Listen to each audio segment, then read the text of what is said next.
Eu nunca gostei de festas depois que minha esposa, Helena, se foi. Nos últimos 6 anos, o Natal virou só uma data no calendário. Algo que eu atravessava em silêncio, sentado na poltrona que ela escolheu, ouvindo as risadas dos vizinhos atravessarem as paredes finas da casa. Mesmo assim, quando meu filho Marcos disse que viriam passar a noite comigo, eu não hesitei. Comprei um peru pequeno, montei a velha árvore que guardo desde 1987 e deixei as luzes piscando na janela. Achei que por uma noite, talvez o vazio desse um descanso. Eles chegaram no fim da tarde, em um SUV barulhento, cheio de pacotes e vozes. As crianças correram pelo jardim como se fosse parque. A nora, Cláudia, desceu com o celular na mão, sem nem olhar para mim direito. "Oi, sogro, tudo bem? A casa tá linda", disse, como quem fala para a câmera, não para uma pessoa. Marcos me abraçou rápido, aquele abraço apressado de quem já tá pensando no que vem depois. Eu fingi não notar. Sorri. "Boa noite, meu filho. Boa noite, Cláudia. Entrem, a ceia tá quase pronta." Dentro da casa, o cheiro de tempero se misturava com o de vela de baunilha que eu acendi por hábito. As crianças subiram correndo as escadas e eu ouvi uma delas gritar: "Vovô, tem Wi-Fi aqui?" Foi a frase mais sincera da noite.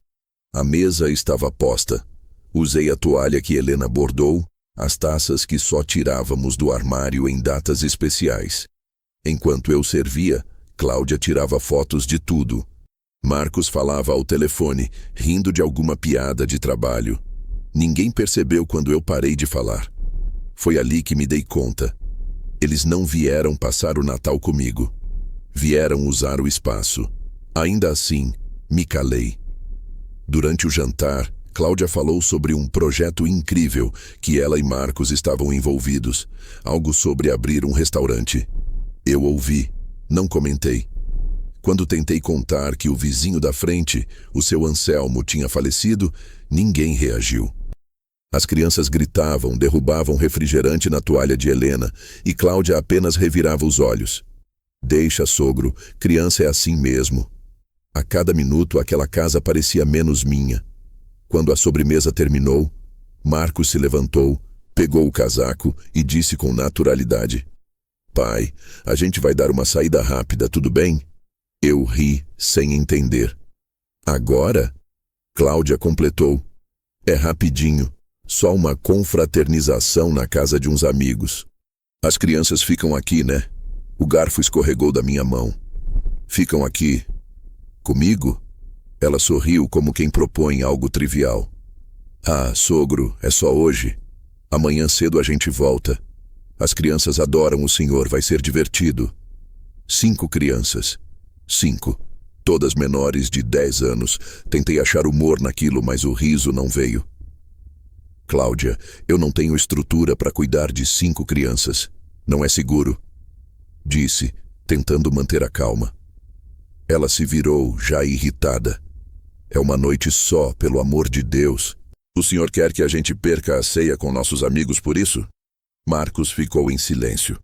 Olhava para o chão, evitando o confronto. Foi quando percebi. Ele sabia. Ele tinha combinado. O relógio marcava 9 da noite. O barulho dos fogos começava ao longe. Eu olhei para o rosto dos dois, meu filho e a mulher dele, e vi o mesmo olhar que já tinha visto outras vezes quando me pediram dinheiro para reformar a casa, quando esqueceram de me visitar no hospital. Um olhar que não pedia, exigia. E eu, como sempre, quase cedi. Mas algo em mim quebrou naquele instante. O Natal não é para ser um fardo, nem mesmo para quem já se acostumou com a solidão. Eles começaram a pegar as chaves, Cláudia ajeitando o casaco caro, Marcos fingindo que era tudo normal. As crianças, sem entender, já estavam em volta da TV, rindo de um desenho. Antes de sair, Cláudia disse casualmente: "Ah, sogro, se acontecer qualquer coisa, liga pra gente, tá? Mas o celular vai ficar sem sinal um tempo, lá a internet é péssima." Sorri. Um sorriso que nem eu reconheci no espelho da janela. "Tudo bem", respondi. "Vão com calma." Ela não percebeu o tom. Eles saíram pela porta rindo. O som do carro sumiu aos poucos, junto com o resto da paciência que me restava. Fiquei ali, em pé, no meio da sala, ouvindo o som dos desenhos misturado ao tic-tac do relógio. 5 crianças, um velho e um Natal que não era mais meu. Peguei o prato sujo da mesa e comecei a lavar, um por um. Não era por limpeza, era para pensar. O que eu mais senti naquela noite não foi raiva, foi clareza. A clareza que chega quando você percebe que não é convidado, é conveniente, que não é lembrado, é usado. Naquele momento decidi algo sem dizer em voz alta. Seria o último Natal em que alguém pisaria na minha casa, achando que podia me tratar como um empregado de luxo. Quando a meia-noite chegou, as luzes da árvore piscaram mais fracas. As crianças já dormiam espalhadas pelo sofá, no chão, no tapete da sala. Peguei o casaco, fui até a janela e olhei para o céu. Os fogos estouravam longe. Helena sempre dizia que o Natal mostrava quem realmente tinha coração. Ela tinha razão. Apenas demorou para eu entender que alguns corações batem só por interesse. E foi ali, naquele silêncio colorido de luzes piscando, que algo em mim acordou. Não de raiva, de lucidez. O Natal tinha começado como um favor. Mas eu já sabia, antes mesmo do sol nascer, que seria lembrado como o dia em que tudo mudou. As horas seguintes passaram devagar, como se o relógio tivesse pena de mim. As crianças dormiam em posições improvisadas. Um no sofá, outro abraçado ao travesseiro, que era do meu falecido cachorro. 2 no tapete, e o menor, o caçula de Cláudia, dormia no meu colo, depois de chorar até cansar. Eu não sabia o que fazer com tanto barulho, tanto pequeno corpo espalhado pela casa, tanta inocência deixada para trás, como se fossem malas esquecidas no aeroporto. A televisão ainda piscava, o brilho azul refletindo nas bolas da árvore. Era o meu Natal, e eu me sentia um estranho dentro dele. Perto das 2 da manhã, o telefone tocou. Reconheci o número de Marcos. Atendi com o coração dividido entre raiva e esperança. Pai, ele disse com voz arrastada. Tá tudo bem aí, né? As crianças dormiram? Olhei ao redor. Sim, estão bem. Ótimo. Então, amanhã a gente deve chegar mais tarde, tá? Talvez à noite. Cláudia passou mal, a gente vai ficar descansando por aqui. Silêncio. Descansando. Eu podia ouvir risadas ao fundo, música alta, copos tilintando. Você tá numa festa, Marcos? Perguntei. Ele hesitou. É um jantar, pai. Só um jantar. Relaxa. Desligou antes que eu dissesse qualquer coisa. Fiquei ali, sentado, o telefone ainda na mão. Uma parte de mim queria acreditar que ele voltaria no dia seguinte, pedindo desculpas. Mas a outra parte, a que a vida ensinou a não esperar demais, já sabia. Eles não voltariam cedo. E foi exatamente isso que aconteceu. O sol nasceu cinza, preguiçoso. As crianças acordaram famintas e eu improvisei panquecas com o que tinha, farinha, ovos e leite velho.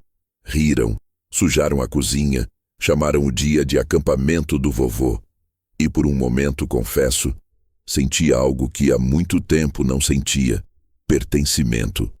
Não por causa dos adultos, mas por causa deles. Os pequenos. Eles ainda não sabiam o que os pais faziam quando ninguém via. À tarde, Cláudia mandou uma mensagem curta, sem bom dia, sem desculpa. Deixa as crianças dormirem cedo. Amanhã pegamos. E, por favor, mantenha eles dentro de casa. Não quero confusão com o vizinho. Foi a palavra por favor que mais me incomodou. Não porque soava educada, mas porque era uma ameaça disfarçada de gentileza. Algo dentro de mim já pressentia o que viria. No fim da tarde, o portão se abriu sem aviso. Marcos entrou, de óculos escuros, sorriso falso. Cláudia veio logo atrás, sem sequer tirar os óculos, mesmo com o sol se pondo. Carregavam sacolas, presentes, mas o ar estava pesado. As crianças correram para abraçá-los, mas eles mal retribuíram. Pareciam nervosos, ansiosos, como quem vem encenar uma peça mal ensaiada. Pai, a gente precisa conversar rapidinho, Marcos disse, ajeitando o cabelo. Claro, respondi, limpando as mãos no pano de prato. Eles se sentaram à mesa onde ainda estavam as marcas do jantar da véspera. Cláudia abriu o celular, rolou algumas mensagens e começou. Então, sogro, a gente vai precisar da sua ajuda de novo. Tentei não suspirar. A que tipo de ajuda você se refere? Ah, nada demais, disse Marcos nervoso. É só que hoje à noite a gente tem um compromisso importante e não temos com quem deixar as crianças. De novo? Perguntei com calma. É, mas dessa vez é realmente importante. É sobre o restaurante. A gente vai conhecer um investidor. Pode mudar nossa vida, Cláudia completou. E as crianças ficam melhor aqui com o senhor. Elas amam o avô. O tom era ensaiado, quase profissional. Respirei fundo. Vocês combinaram isso entre vocês antes de virem? Silêncio. Marcos desviou o olhar. Cláudia cruzou os braços. Não começa, por favor. É só uma noite. O senhor não vai morrer por isso. Foi nessa hora que percebi a armadilha completa. Não era um pedido. Era uma imposição. Eu era a babá gratuita. E se recusasse, seria o vilão.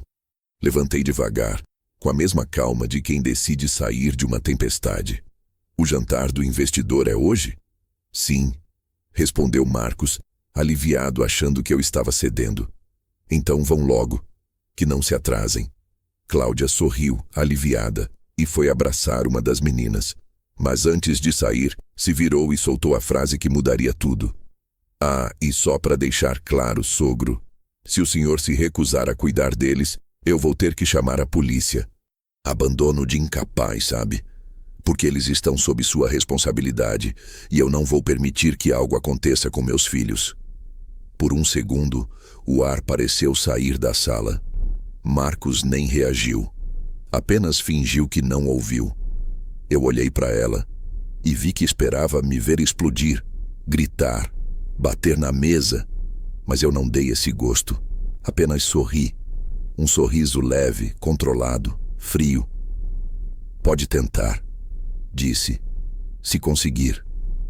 Ela empalideceu por um instante, mas disfarçou com um riso debochado. Boa noite, então. E saíram. Porta fechada. Silêncio. Fiquei em pé no meio da sala, com o eco daquela ameaça girando dentro da cabeça. Chamar a polícia. Contra mim. O homem que deu o carro onde ela aprendeu a dirigir, que pagou metade da entrada da casa onde ela mora, que sustentou o filho dela por anos quando ele ainda tropeçava em empregos que nunca duravam. Não chorei. Não fiquei com raiva. Senti algo muito mais perigoso. Serenidade. O tipo de serenidade que precede a mudança. Apaguei as luzes da sala, fui até o quarto, abri a gaveta da cômoda e tirei a pasta vermelha onde guardava documentos antigos, herança, escritura, seguros. Helena sempre dizia que eu era detalhista demais, paranoico até. Naquela noite percebi que ela me ensinou a ser prevenido. Enquanto as crianças roncavam no sofá, eu sentei à mesa com aquela pasta. Folheei cada página como quem acaricia uma memória. E ali, entre os papéis amarelados, encontrei a lembrança do que eles pareciam ter esquecido. A casa não era deles. Nunca foi. Fechei a pasta com calma, olhei para o relógio e disse baixinho, para ninguém além de mim. Então é assim que querem jogar. O Natal tinha acabado, mas o jogo não. Na manhã seguinte, acordei com o som das crianças batendo panelas na cozinha. O sol entrava pelas frestas das cortinas, dourando a poeira que dançava no ar. Por um segundo, quase esqueci o que tinha acontecido na noite anterior. A inocência delas criava uma bolha temporária onde ainda existia alegria. Fiz café, preparei torradas e deixei cada um montar o próprio sanduíche. Eles riram quando eu queimei a primeira fornada. E por um instante, senti o que um lar de verdade deveria ser. Simples, vivo, sem medo. Mas a paz sempre tem prazo quando há gente ruim envolvida. Eram quase 11 horas quando ouvi o portão bater com força. Cláudia entrou primeiro, batendo o salto na cerâmica, exalando perfume e raiva. Marcos vinha logo atrás, calado, com o rosto tenso. Ela nem me olhou. Foi direto até a sala, olhou as crianças e gritou: "Vistam-se, vamos embora." Ninguém entendeu, nem eu. "Algum problema?" perguntei, limpando as mãos num pano. Ela se virou, os olhos faiscando. "Problema? O senhor quer falar de problema, seu?" Mordeu o lábio, conteve a palavra. "O senhor acha bonito o que fez?" Eu respirei fundo.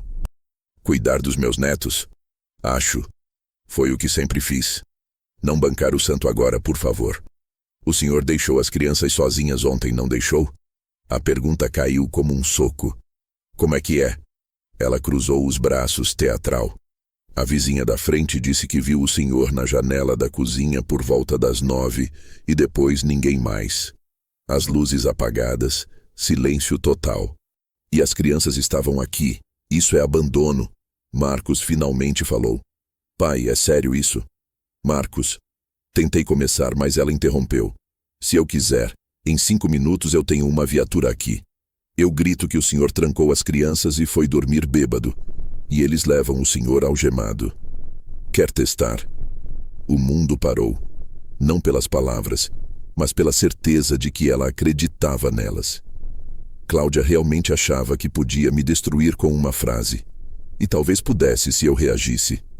Por dentro, senti o mesmo frio que antecede uma tempestade. Não o frio do medo, mas o da lucidez. O tipo de frieza que só vem quando a alma finalmente entende que não deve mais se justificar para quem se alimenta de mentira. Marcos não me olhava nos olhos. "Cláudia, chega." "Não chega nada." Ela rebateu. "Ele precisa aprender que não pode simplesmente fazer o que quer. Fazer o que quer." Foi essa a frase que ficou ecoando. O velho que faz o que quer, o estorvo, o incômodo, o obstáculo que ainda respira e ocupa espaço. A cada palavra dela, eu sentia anos de paciência se despregando da minha pele. Então, fiz algo que ela não esperava. Sorri, não aquele sorriso amargo de ironia.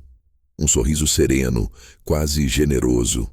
Peguei o pano da mão, dobrei, coloquei sobre a pia e disse: "Tente, se conseguir." Ela ficou imóvel, os lábios abertos, como se não soubesse se ria ou gritava. Marcos levantou as mãos, tentando acalmar a situação. "Pai, por favor." "Não, Marcos." Olhei direto para ele. "A sua esposa me ameaçou dentro da minha casa. E você ficou aí, mudo, como sempre." Ele engoliu em seco, o rosto dele um retrato de culpa e covardia. As crianças apareceram na porta, assustadas. Cláudia virou e disse num tom doce, falso: "Filhos, o vovô tá cansado. Vamos dar um passeio." Elas correram até ela sem entender nada. E em minutos, a casa ficou vazia de novo. Silêncio. Um silêncio pesado, mas necessário. Sentei-me à mesa, olhei o prato de torradas frias e comecei a rir. Não um riso de alegria. Um riso de quem finalmente enxerga o fundo do poço e percebe que dali para cima só há uma direção. Fui até o quarto e abri novamente a pasta vermelha. Peguei o envelope que trazia o contrato da casa, assinado há mais de 20 anos. Meu nome ainda estava lá. Na época, Helena insistiu que deixássemos parte registrada em nome do Marcos. Para garantir o futuro dele, ela dizia. Ela nunca imaginou que o futuro dele seria cuspir no passado. Peguei o telefone e fiz 3 ligações curtas. Nenhuma delas para a família. A primeira, para o meu advogado. A segunda, para a administradora que cuidava dos meus investimentos. A terceira, para mim mesmo. Uma gravação simples descrevendo o ocorrido. Provas, datas, voz, tudo registrado. Enquanto o som da minha voz ecoava no aparelho, dizendo calmamente o que tinha acabado de acontecer, percebi algo. Eu não estava nervoso. Eu estava preparado. A verdadeira ameaça não era a dela. Era o meu silêncio. Porque quem não reage, planeja. E quem planeja, raramente erra. Quando desliguei, olhei ao redor. A casa parecia outra. As fotos antigas na parede já não pareciam memórias, e sim testemunhas. Helena sorria em uma delas, com o avental amassado e a mão suja de farinha. Olhei para a foto e sussurrei. Eles esqueceram de quem ensinou esse homem a ser calmo.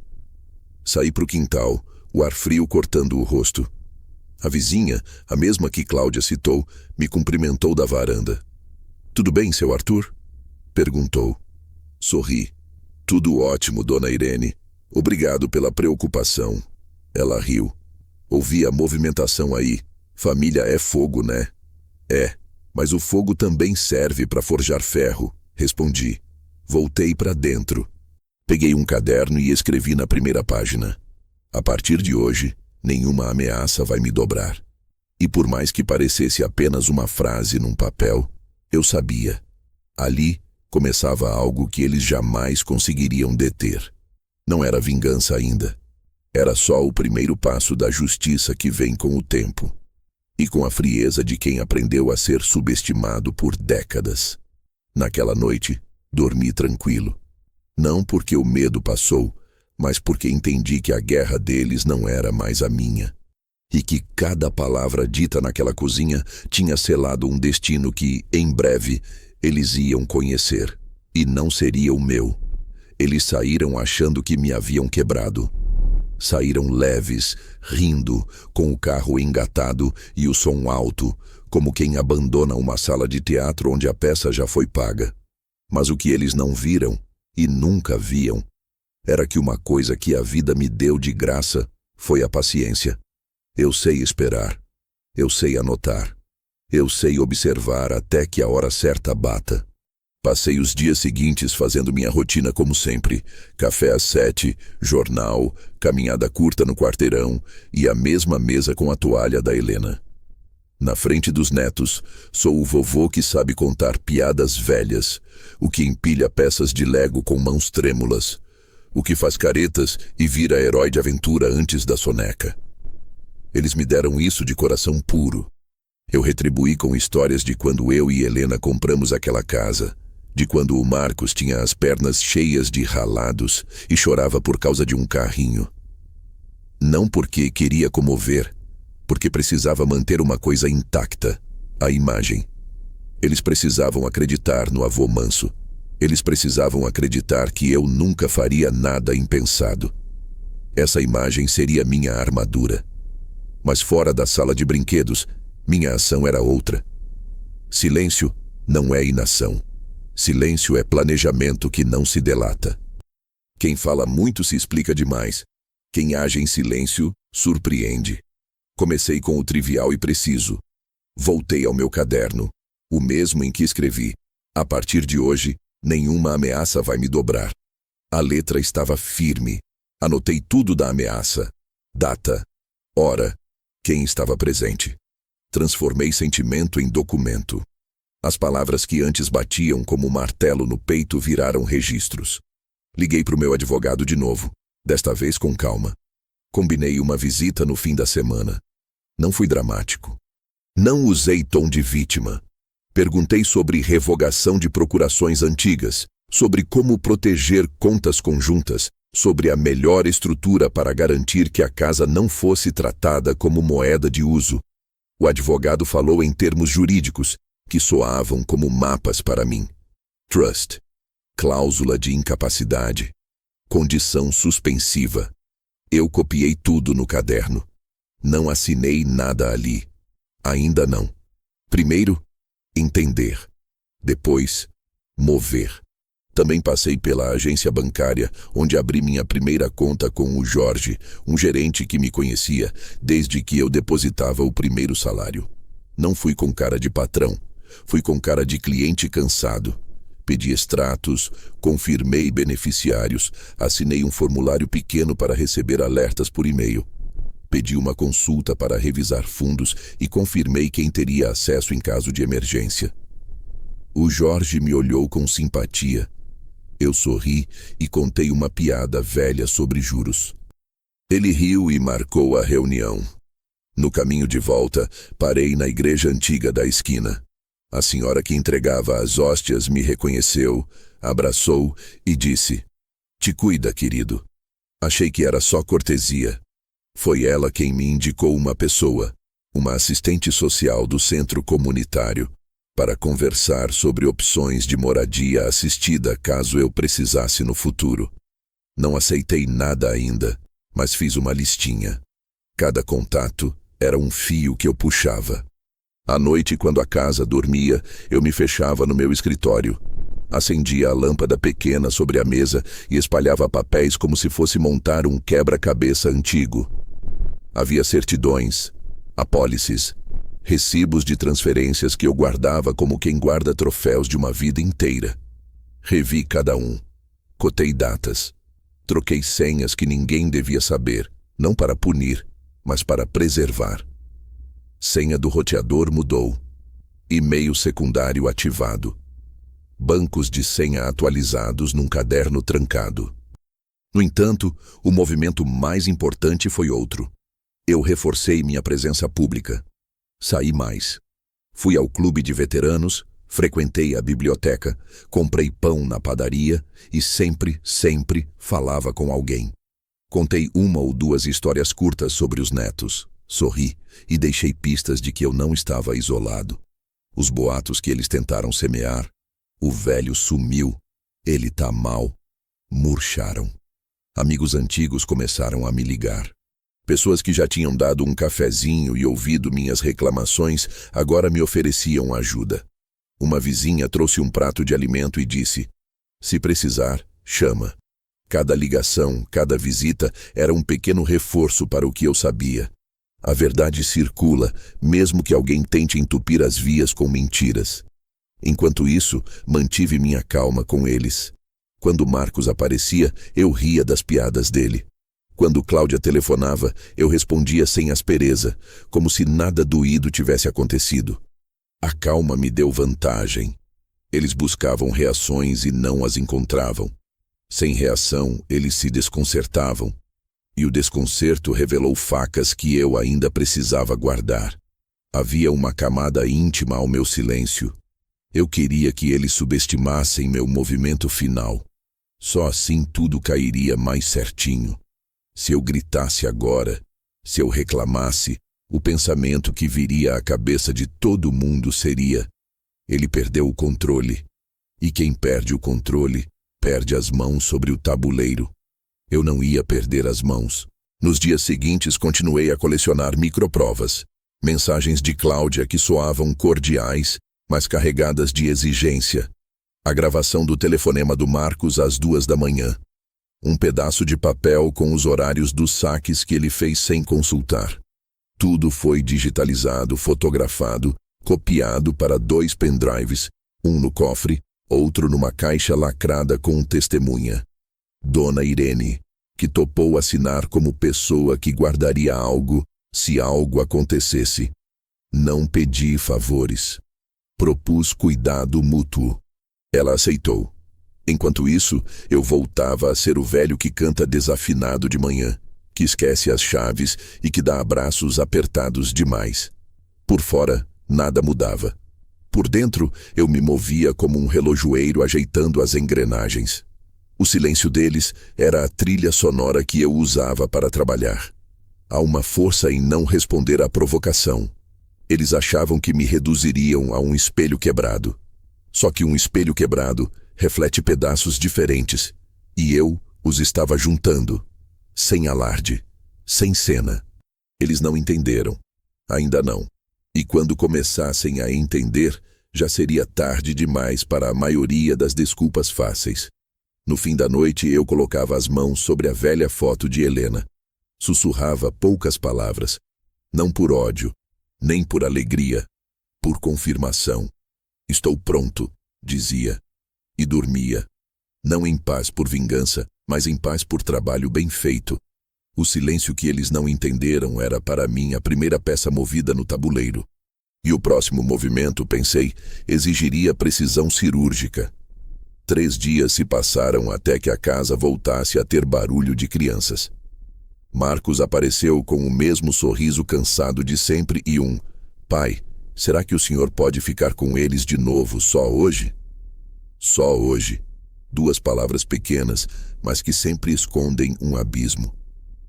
Olhei para ele, para Cláudia, parada atrás mexendo no celular. Nem precisavam insistir. Eu já sabia que não adiantava discutir. As crianças entraram correndo, rindo, trazendo o vento de fora e cheiro de pipoca.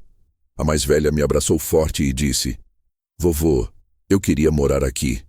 Foi o tipo de frase que corta fundo. Não por orgulho, mas porque só criança fala a verdade inteira sem medo. Senti a garganta fechar, mas segurei o tom. "Aqui sempre vai ter espaço para você, minha querida." Cláudia fingiu não ouvir. Marcos também.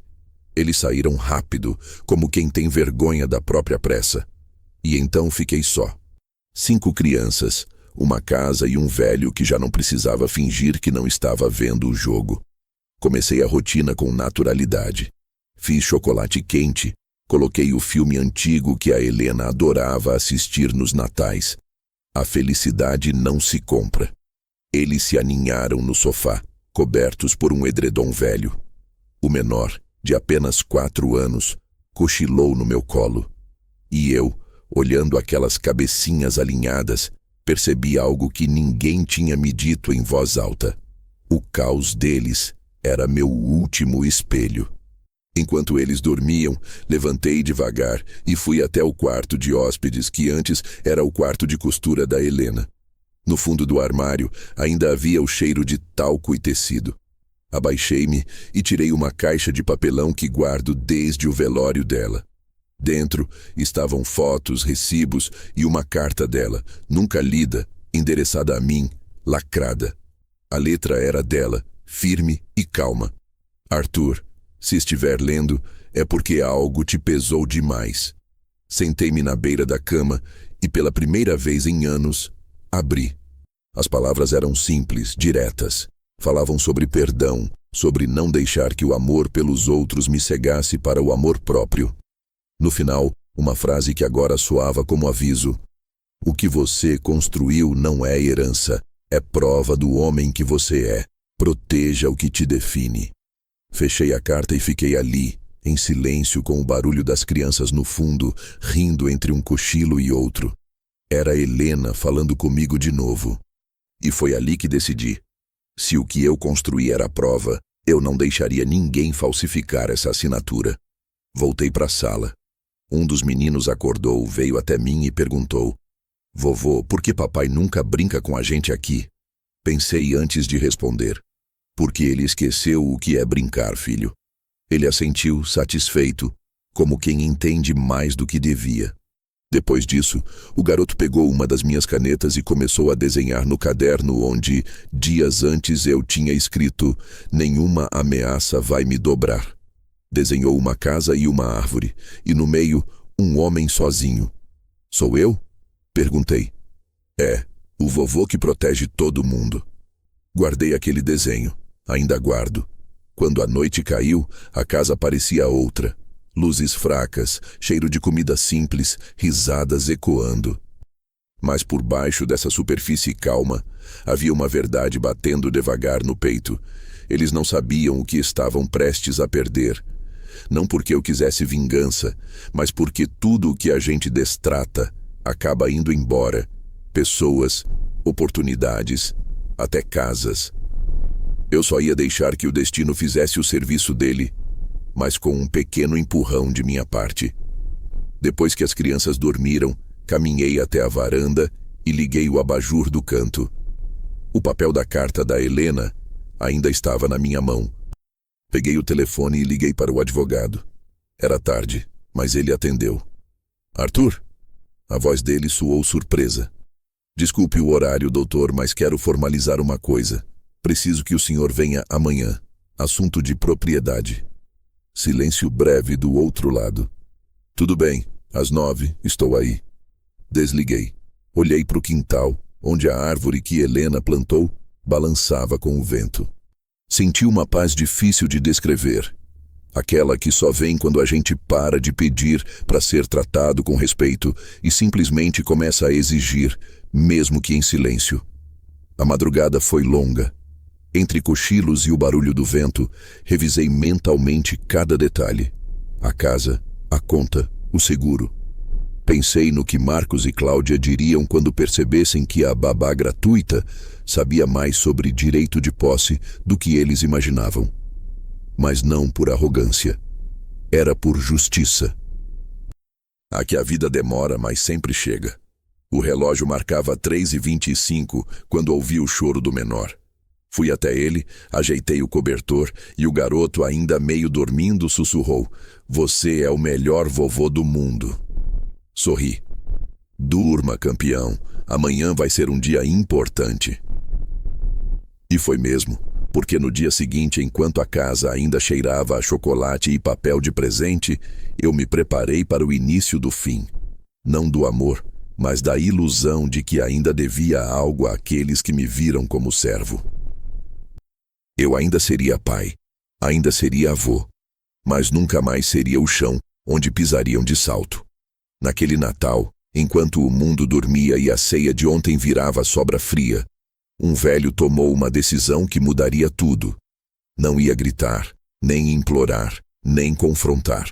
Ia apenas assinar e deixar o resto acontecer. Marcos pensava que eu estava cansado. Cláudia acreditava que eu era previsível. Eles nunca imaginaram que paciência e papelada juntas são uma arma. No dia marcado, o advogado chegou pontual, de terno sóbrio e vozes medidas. Chamei-o de Dr. Roberto porque aquele era o costume. Não por bajulação, mas por respeito ao ofício que agora segurava o que eu chamava de meu último dever. Abrimos a porta da sala e sentamos à mesa onde tantas ceias tinham sido servidas. A mesma mesa que agora eu usaria para assinar atos que valiam mais do que qualquer discussão. Não fui explosivo. Não precisou. Explosões chamam atenção. Eu queria silêncio de procedimento, o ruído seco da caneta no papel e o carimbo pesado na folha. Expliquei ao advogado em voz baixa o que havia acontecido. A ameaça, as mensagens, as noites em claro. Mostrei as anotações do caderno, os prints, as ligações gravadas. Ele folheou, técnico, e disse: "Temos base." E não disse como consolo. Disse como mapa. O plano era simples e, por isso, letal. Primeiro, garantir que a propriedade não pudesse ser usada como moeda por quem não merecia. Segundo, criar um mecanismo que protegesse a casa do uso oportunista por parte de ocupantes que a consideravam próprio espaço de consumo. Terceiro, amarrar tudo de maneira que, caso alguém tentasse entrar com agressividade, o processo legal corresse rápido e limpo. Trabalhamos para duas frentes. Na primeira, revogamos quaisquer procurações antigas que ainda pudessem dar a Marcos acesso direto a contas conjuntas ou a poderes de gestão. Procurei evitar humilhações públicas. Não precisava gritar que eu desconfiava de saques e entradas não autorizadas. Pedi ao advogado que formalizasse a revogação com testemunhas e que fosse registrada da maneira correta, para que nada pudesse ser contestado por tecnicalidades. A assinatura dele no cartório parecia pequena, mas era uma dobra no tecido do futuro deles. Na segunda frente, tratamos da propriedade. Era doloroso, em termos sentimentais, abrir mão daquilo que construímos com a Helena. Mas eu sabia que o que me doía agora era a visão de ver essa casa usada como um trampolim para todos que nunca aprenderam a retribuir. Pedi ao Dr. Roberto que me explicasse as opções: venda, doação com cláusula de vida, trust familiar, transferência para uma instituição que prestasse serviço social. Conversamos sobre riscos e prazos, sobre as implicações fiscais e sobre o tempo que cada caminho levaria para surtir efeito. Escolhi algo que combinava com o que eu queria. Um trust voltado à moradia assistida, com cláusula de reversão e com garantia de que a casa seria usada para abrigar famílias em situação de emergência ou idosos em necessidade. Assinei a minuta com a caneta que a Helena me deu no aniversário de casamento, uma velha Montblanc que rangia de tanto uso. Pedi vida útil, não por apego, mas por justiça. Seria criado um usufruto que me garantiria o direito de permanecer enquanto eu vivesse e, ao mesmo tempo, impedia que qualquer ocupante atual se tornasse proprietário ou que a casa fosse manipulada como moeda de troca. O advogado me explicou que levaria alguns dias para registrar tudo formalmente, mas as cartas já podiam ser encaminhadas. Pedi que incluísse uma cláusula de aviso.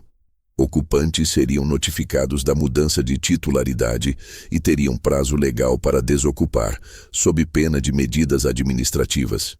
Pedi também que o processo fosse conduzido com respeito. Eu não queria humilhar meus netos, queria apenas devolver a eles a dignidade que seus pais pareciam ter esquecido. Enquanto assinava, sentia a presença da Helena como quem acompanha uma assinatura de longe. Lembrei do conselho dela. Proteja o que te define. Protegi. Não por rancor, mas por dever. Depois das assinaturas, o Dr. Roberto me entregou cópias e disse com aquela voz calma: em 5 dias os documentos estarão registrados no cartório. Em 7, poderemos encaminhar a notificação formal. Eu acenei. Tudo estava nos tempos legais, frios e secos, prontos para fazer aquilo que a emoção não faria: assegurar os limites. Além do trust, deixei instruções claras ao gerente do banco. Qualquer tentativa de hipoteca, transferência ou alteração em minha conta sem conferência presencial e notificação ao escritório do advogado seria vetada até que eu manifestasse ciência. Pedi ao Jorge, o gerente amigo, que colocasse alertas extras nas contas. Não precisava humilhar o filho com um telefonema. Bastava que, no momento certo, o sistema seguisse seu curso automático e bloqueasse movimentos indevidos.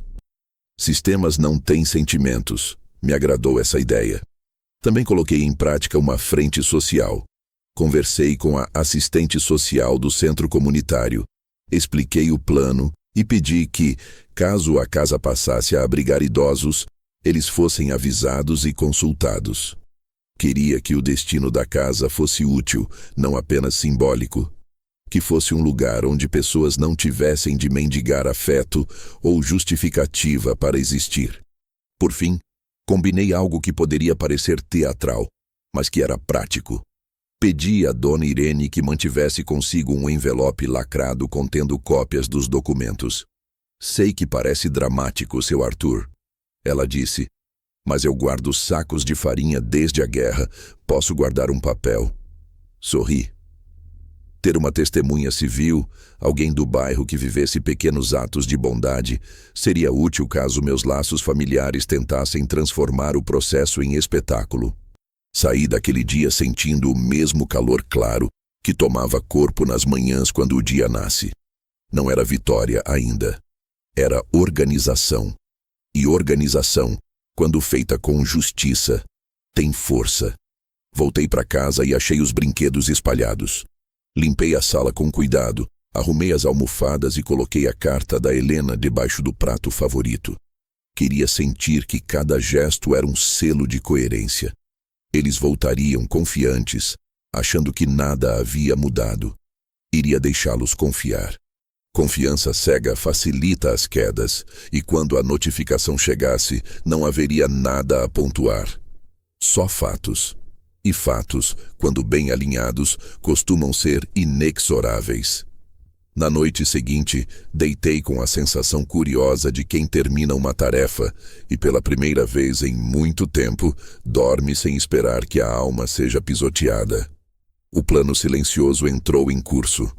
Eu só precisava agora esperar o tempo jurídico cumprir seu papel, que é menos ruidoso que qualquer grito, mas, por vezes, muito mais definitivo. A manhã seguinte começou com cheiro de café e barulho de risadas falsas. Eles chegaram cedo, como se a pressa de aparecer significasse algo parecido com arrependimento. Marcos entrou primeiro, trazendo uma sacola de presentes simples. Cláudia vinha logo atrás, equilibrando o tom ensaiado entre simpatia e controle. Ela nunca fazia nada sem roteiro. "Bom dia, sogro", disse exagerando na alegria. Trouxemos umas lembrancinhas para as crianças abrirem aqui, para deixar o clima leve. Clima leve era a palavra que ela usava sempre que queria encobrir o desconforto que causava. Eu apenas sorri e abri o portão. A casa cheirava a limpeza e papel recém-assinado. Mas ninguém percebeu o detalhe. O envelope carimbado sobre a estante, discreto, seco, aguardando apenas o carimbo do cartório. As crianças correram até mim e me abraçaram. 5 pequenos braços que ainda não sabiam que aquele abraço seria um dos últimos dentro daquela casa. Vocês dormiram bem? Perguntei. Sim, vovô. Papai disse que hoje vai ter sobremesa de verdade. Olhei para Marcos e ele desviou o olhar envergonhado. Era a primeira vez em anos que ele parecia perceber o próprio vazio. Sentaram-se à mesa. Cláudia começou a organizar o lanche como se fosse a dona do lugar. Pegou os pratos, trocou o pano de mesa, ligou o som. Tudo com a mesma confiança de quem acredita ser intocável. Eu deixei. Às vezes, a melhor forma de desmontar alguém é deixar que se revele inteiro. Durante o café, eles começaram a falar de planos. Marcos dizia que o restaurante estava praticamente garantido com um novo investidor. Cláudia falava sobre mudar para uma casa maior, talvez mais próxima do centro. Sorri com a xícara nas mãos. Eles falavam como se o futuro estivesse no bolso e não em papel timbrado a caminho do registro. Depois que as crianças saíram para brincar no quintal, Cláudia veio até mim, com aquele ar entre arrogância e falsa preocupação. Sogro, sobre aquela conversa, eu exagerei, tá? Disse, tentando parecer humana. Que conversa? Perguntei tranquilo. A da polícia, sabe? Eu estava nervosa e... Bom, o senhor sabe, eu só queria o melhor para os meninos. Bebi o café devagar, sem tirar os olhos dela. Claro, eu entendo. Todos queremos o melhor. Ela relaxou. Achou que estava perdoada. Achou que o silêncio era rendição. Mal sabia que silêncio, às vezes, é o som que antecede a sentença. Marcos veio logo em seguida, sorrindo, disfarçando culpa com gentileza. Pai, a Cláudia está arrependida. A gente quer recomeçar. Recomeçar? Perguntei sem ironia. Esquecer essas bobagens. Família sabe como é. A gente fala demais. Eu sei, filho. Fiz uma pausa. E às vezes a gente também assina demais. Ele franziu o senho, confuso. Mas eu mudei de assunto. Contei sobre o cachorro do vizinho, sobre o preço do café. Deixei o desconforto plantado, mas sem apontar o dedo. Gente arrogante não suporta não entender o que está acontecendo. Cláudia se levantou para ajudar as crianças e eu fiquei observando a cozinha. As taças que usei na ceia ainda estavam ali, agora lavadas e secas. Helena adorava como o vidro delas refletia a luz. Brilham mesmo sem festa, ela dizia. Olhei aquele brilho e percebi que era isso o que eu queria de agora em diante. Um tipo de vida que brilhasse mesmo sem plateia. No início da tarde, o advogado me ligou. Seu Arthur, os documentos foram protocolados. O cartório já confirmou. O prazo para registro começa a contar hoje. Hoje, repeti, sentindo o peso leve das palavras. Hoje, confirmou ele. A voz dele soava comum, administrativa, mas para mim era como o som de um portão trancando e abrindo ao mesmo tempo. Desliguei o telefone. No quintal, as crianças brincavam de bola. Marcos ria. Cláudia tirava fotos para postar. Aparentemente éramos uma família normal, mas eu sabia. Aquele era o último almoço em que todos sentariam juntos, sem saber o que estava por vir. Servi o almoço com calma. Frango assado, arroz e o molho preferido do Marcos, o mesmo que Helena fazia. Enquanto comiam, observei os detalhes, o jeito que Cláudia segurava o celular mesmo enquanto mastigava, o modo como Marcos respondia sim para tudo que ela dizia. Não era ódio o que eu sentia, era pena, porque o que estava prestes a acontecer não era vingança, era consequência. Quando se levantaram para ir embora, Marcos me abraçou. Um abraço estranho, cheio de intenções que nem ele sabia explicar. Obrigado por entender, pai. Entender é o mínimo que eu posso fazer, respondi. Cláudia me deu 2 tapinhas no ombro e sorriu. Até amanhã, sogro. E não se preocupe, dessa vez cuidaremos de tudo. Quando o portão fechou, sentei-me à mesa e deixei a respiração sair devagar. Peguei o envelope do móvel e o coloquei no centro da mesa. Lá dentro, o aviso pronto. A notificação oficial de transferência de posse e de início do usufruto. Eles achavam que tinham tempo, mas o tempo deles já tinha acabado. No fim da tarde, fui ao quintal regar as plantas. A vizinha, dona Irene, me viu e acenou. Tudo bem, seu Arthur? Tudo indo, dona Irene. Tudo indo. Vi seu filho por aqui. Parece boa gente. Sorri. Parece sim, mas às vezes parecer é só um uniforme. Naquela noite dormi com as janelas abertas, o vento frio entrando devagar. Não havia raiva no peito. Apenas uma certeza firme, tranquila, quase religiosa. Algumas lições só chegam quando o mundo decide que é hora. E essa hora vinha vindo. Silenciosa, pontual e inevitável, como a entrega de um envelope carimbado. Na segunda-feira, às 8h42 da manhã, o carteiro apareceu no portão. Uniforme amassado, olhar cansado, uma prancheta na mão e um envelope pardo carimbado com o selo do cartório. Assinatura, por favor, disse ele. Assinei, agradeci e fiquei observando o envelope por um instante antes de deixá-lo sobre o aparador. Sabia o que havia dentro. Era a semente da tempestade.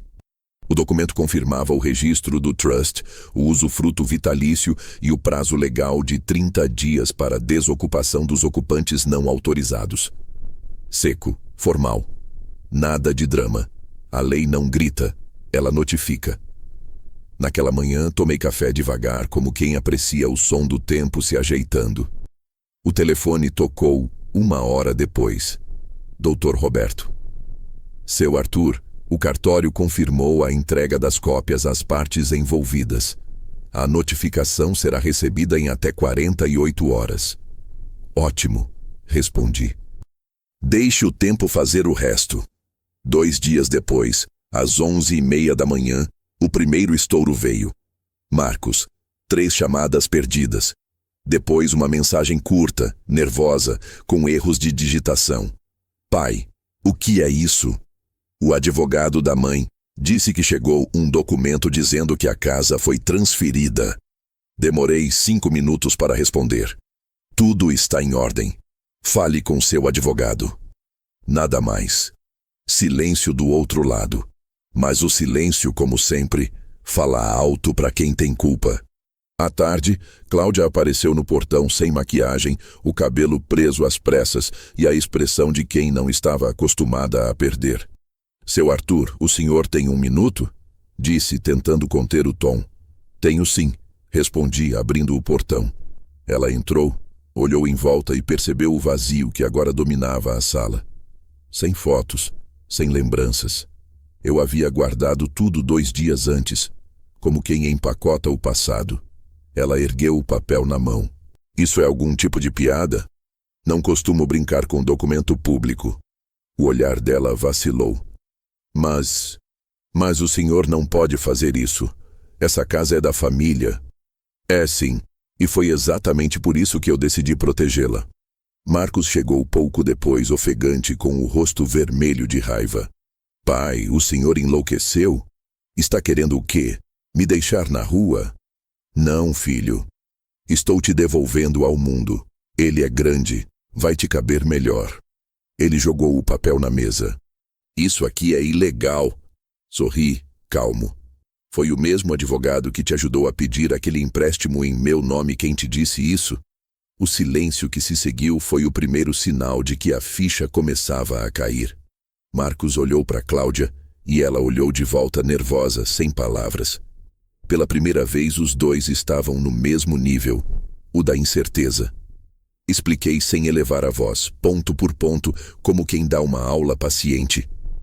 Eu não vendi a casa, eu a protegi. Está sob um trust. E eu continuo morando aqui enquanto viver. Mas vocês foram notificados como ocupantes irregulares.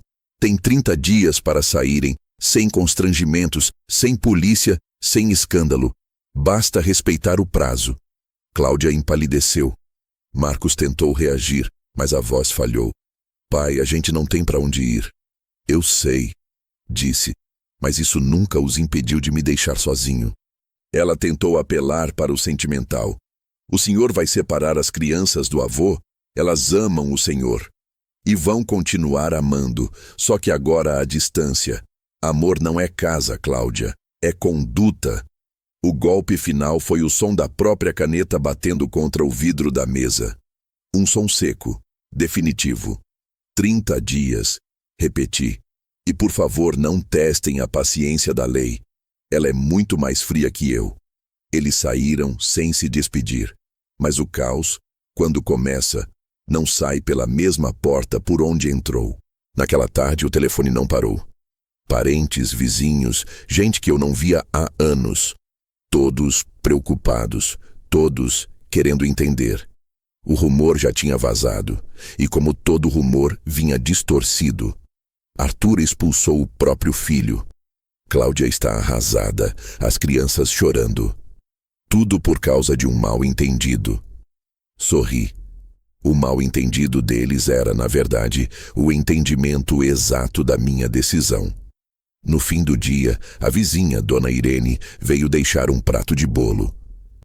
Fiquei sabendo da confusão, seu Arthur. Que gente ingrata. Não são ingratos, Dona Irene. Só acharam que o amor vinha com um manual de uso. Ela assentiu, e eu agradeci o bolo. Naquela noite, sentei na varanda com uma taça de vinho e o som dos grilos ao fundo. Não havia raiva, nem prazer, apenas a sensação de dever cumprido.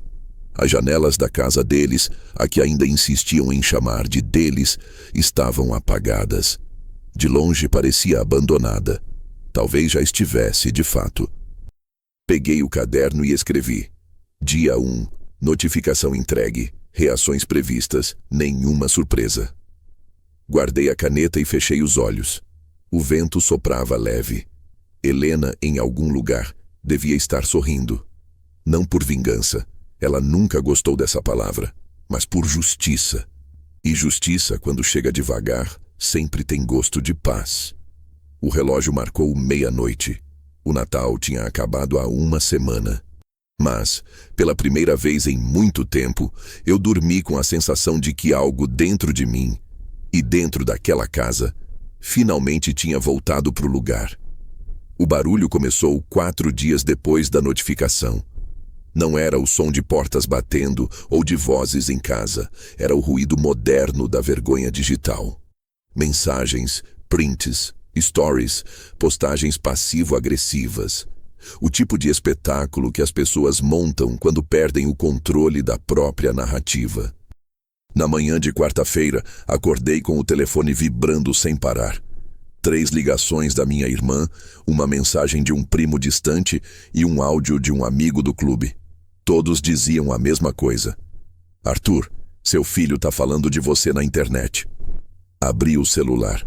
Marcos tinha postado uma foto antiga nossa, eu e ele num jogo de futebol quando ele ainda usava aparelho nos dentes. A legenda: nem sempre quem te ensinou o que é família lembra o significado da palavra.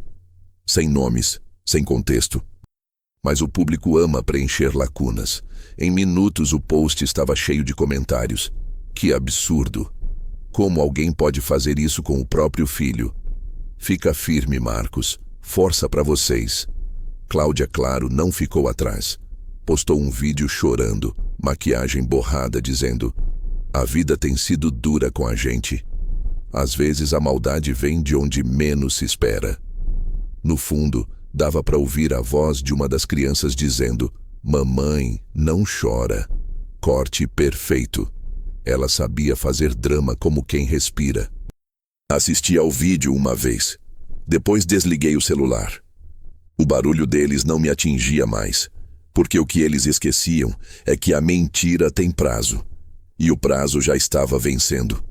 No dia seguinte, o advogado me ligou rindo baixinho. Seu Arthur, já estão tentando se mover, mas não há o que fazer. O registro é incontestável. As datas, as assinaturas, tudo está em ordem. Eles podem chorar à vontade. A papelada não se comove. Agradeci e desliguei. Passei o resto do dia em silêncio, lendo o jornal e ouvindo o som do vento batendo nos vidros. Enquanto eles tentavam justificar o injustificável, eu apenas respirava. À tarde, Dona Irene apareceu com o celular na mão. Seu Arthur, olha isso. Era um post em um grupo de bairro. Alguém conhece um bom advogado para causas familiares? Fomos vítimas de uma manobra legal injusta. Assinado por Cláudia. Os comentários variavam entre consolo e desconfiança. Um vizinho mais direto respondeu, mas não era a casa do sogro? Todo mundo sabia disso. O silêncio no tópico durou horas. Depois ela apagou o post. Marcos tentou me ligar mais uma vez. Não atendi. Depois veio a mensagem. Pai, não é justo. Você não pode fazer isso com a gente. As crianças não entendem. Estão chorando. Elas te amam. Li 2 vezes. Pensei em responder, mas as palavras dele tinham uma característica que aprendi a reconhecer. Eram todas sobre culpa, nenhuma sobre responsabilidade. Deletei a mensagem. Nos dias seguintes, a fachada começou a rachar. O tal restaurante que supostamente estava quase garantido, nunca existiu de fato. Descobri pelos jornais locais que o investidor que Marcos citava estava envolvido em fraudes, e o nome dele constava entre os denunciados. O banco bloqueou a conta conjunta do casal. Cláudia, acostumada a viver de aparências, começou a vender roupas online e a publicar frases sobre recomeços difíceis. As pessoas que antes comentavam força, agora comentavam silêncio. O que era escândalo virou constrangimento, e o constrangimento é o tipo mais afiado de queda. Numa sexta-feira, saí para comprar pão e vi Marcos parado no carro em frente à padaria. Olheiras fundas, barba por fazer, a camisa amassada. Desceu do carro devagar e veio na minha direção. Pai, posso falar com o senhor 1 minuto? Assenti. Ele respirou fundo. Eu sei que errei, mas o senhor não podia ter feito isso assim. Eu precisava de tempo. Olhei para ele com calma. Tempo? Você teve uma vida inteira de tempo, Marcos. Eu só usei o meu.